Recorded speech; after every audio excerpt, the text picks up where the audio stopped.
Yun mga idol, magandang araw po sa inyong lahat.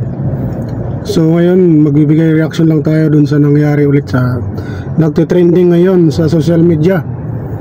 Naalala nyo ba yung vlog ni Ma'am Ivana Alawi? Diba na dapat sana bago si tatay napansin ni Ivana Alawi yung lalaki sa gilid na kumakain ng pares. Yung ngayon si Serbio Pineda. So ngayon nag-post si Serbio sa Facebook na ganito, pinu-call out na si Ma'am Ivana na dahil daw sa vlog na yun, di ba nakapagsalita doon si Ma'am Ivana na bakit mo ako lumalayo sa akin, di naman ako mabaho. Doon kinul out niya si Ma'am Ivana na binabas daw siya ng mga tao.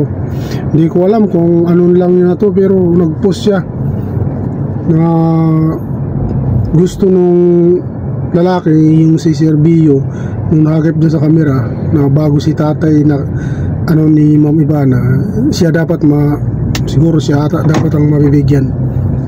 So ngayon gusto niya ipadilit yung vlog ni Ma'am Ivana Alawi na dahil binabas daw siya ng binabas ng mga tao.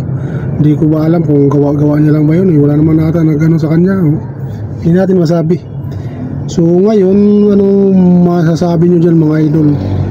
Kasi gusto ipabura yung video ni yung lalaki na yun kasi binabas daw siya. Ito yung clip mapapanood nyo dito. So yun lang mga idol, maraming salamat. Sarap wala akong pera itlog kanin. Ha? Hindi mo na ako madumi, grabe ka naman. Ba't lumalayo ka sa akin? Kakain ka? Oh,